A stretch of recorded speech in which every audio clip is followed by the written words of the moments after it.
a weird wife swap at one point. When the Rhine legions heard that Galba was dead and Otho was emperor, it really didn't change anything. Let's just say Otho wasn't a dark of the army. When Vitellius's legions arrived in northern Italy, they crushed Otho's small army. Otho himself became the third man in the last 10 minutes of this show to commit suicide, though supposedly he did this because he didn't want to see any more Roman blood shed. Vitellius, that general from the Rhine frontier, was now the official emperor and was soon in Rome with his big army. Okay, let's pause here. If you want, you can forget all of the names we just rifled through except Vitellius, but remember this. It's been a year since Nero died, and we're already on our third emperor. It's also important to note that these civil wars have involved only the western half of the Roman world at this point. The legions that were supposed to protect Spain, Gaul, and the Rhine frontier were all bunched up in Italy. It wasn't a big deal that there were no legions in Spain, because that wasn't a real frontier zone. But on the Rhine, frontier that protected Roman Gaul and Belgica from Germania, well, that was a different story. This was a real border with an aggressive enemy. And even the alliances that Rome had with some of the Germanic tribes were tenuous at best. The trouble began with an ally, actually, not an enemy. These troublemakers were the Germanic-speaking Batavi tribe who lived on the islands of the Rhine Delta in what is today the Netherlands. These Batavi were basically paid by the Romans to help secure the far northeastern border that separated the Roman province of Belgica from the wild Germanic tribes. When Vitellius had marched south, he'd convinced 4,000 Batavi soldiers to come with him, and the Batavi had agreed because they knew they would get plenty of plunder and maybe some extra pay. But now, these 4,000 Germanic warriors were sitting in Rome, twiddling their thumbs, and they began to get nervous about their unprotected homeland. Vitellius, who was now secure in Rome, told the 4,000 Batavi that they were free to go. These Batavi warriors marched north through the Alpine passes, hoping to follow the military roads up the Rhine until they reached the Delta.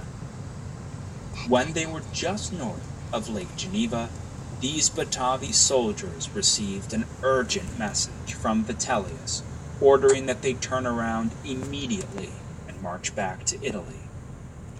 At the same time, Vitellius also sent a message directly to the Batavi homeland, telling them to raise even more troops on top of the 4,000 they already had and send them to Rome. Okay, so I know you're wondering, what made Vitellius suddenly so desperate for troops? Well, this situation had changed. The Roman legions in Syria, Judea, and Egypt had named a new emperor, a man named Vespasian, who for the past 2 years had been putting down a rebellion in Judea, modern-day Israel. Vespasian had something like 59,000 men already in his army, and he'd also been able to secure the loyalty of the 5 legions that were stationed on the long Danube frontier, running through modern-day Austria, Hungary, and Romania. This meant that Vespasian had well over 100,000 soldiers, a massive army compared to the 35 or 40,000 men stationed in Italy with Vitellius. So clearly the sitting emperor in Rome, Vitellius needed every fighting man he could get his hands on. But the 4,000 Batavi, those allied Germanic tribesmen, refused to march back to Italy. They could see as well as anyone that Vitellius was doomed. Frankly, they had no desire to step into the meat grinder. At the same time, further north in the Batavi homeland at the mouth of the Rhine, tribal leaders were discussing Vitellius' demand for more troops. At one of the tribal gatherings, a well-respected chieftain named Julius Civilis stood up to give his opinion.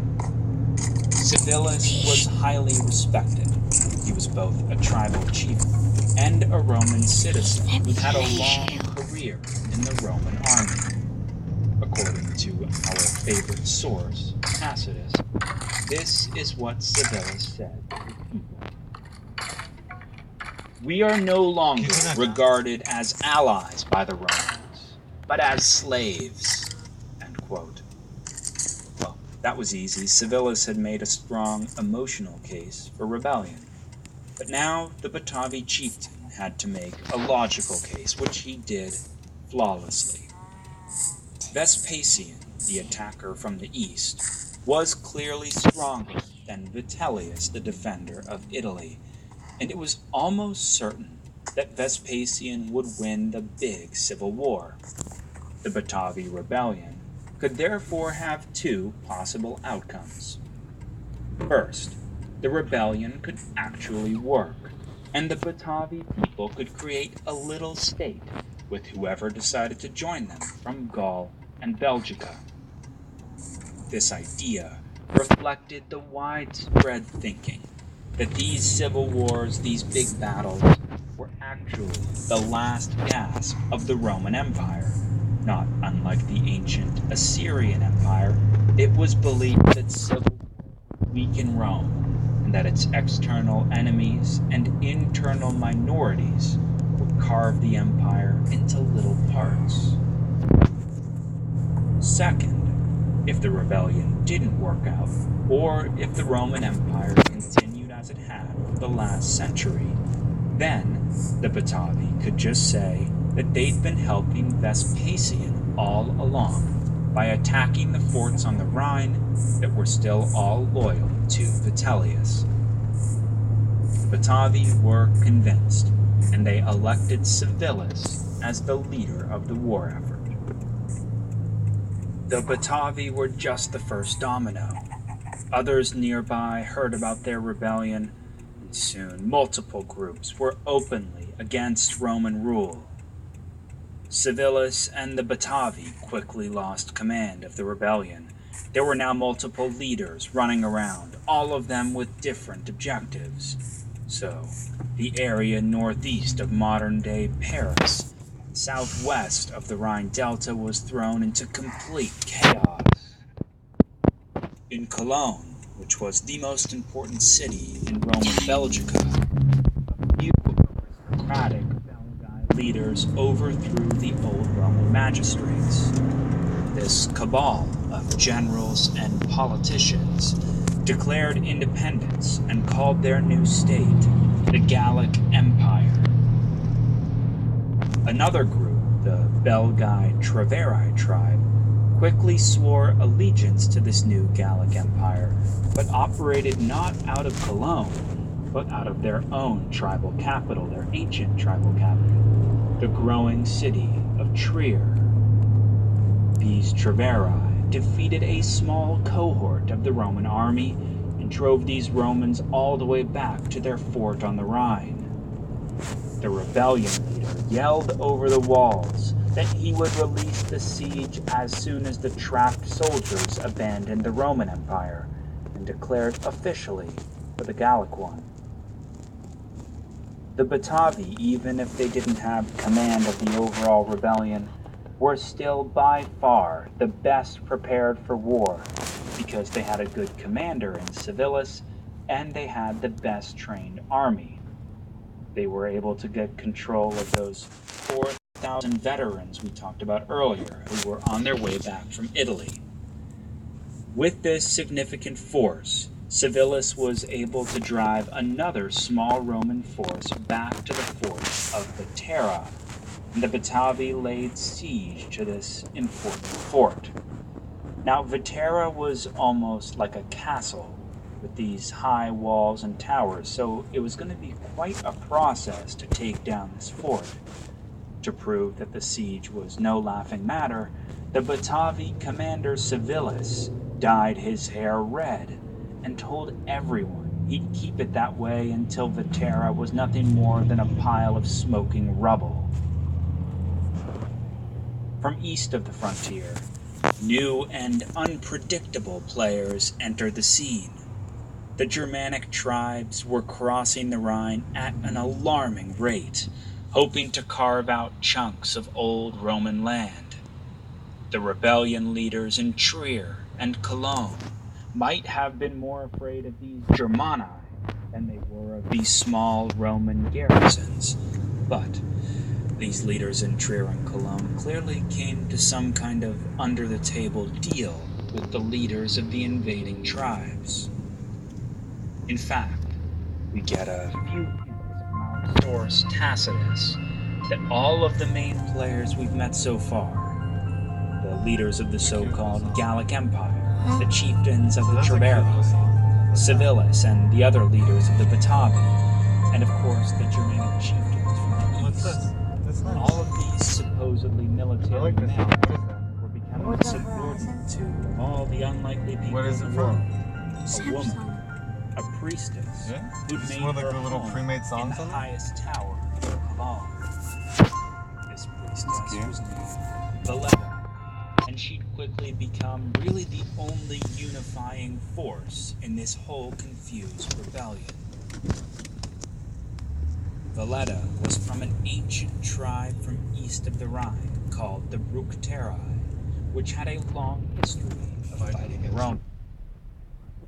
Participated in the ambush at Teutoburg 60 years earlier. They've been going head-to-head with the Romans in northern Germania ever since. Now, it was rare for a woman like Valletta to gain so much power. She wasn't a military leader like the famous Boudica of Britannia, who had incited an anti-Roman rebellion across the Channel a decade earlier. It's better to think of Valletta, like I said earlier, as a priestess, or better yet, to use a Celtic term, a druid who'd convinced everyone she could see the future. Empty fortune telling. No. Valletta had brought something to the rebellion that it badly needed. A compelling ideology or an overarching motivation for the whole war. Valletta's message was simple. Germanic tribes were destined to destroy the Roman Empire. It's true. Alright, here you go. Come on.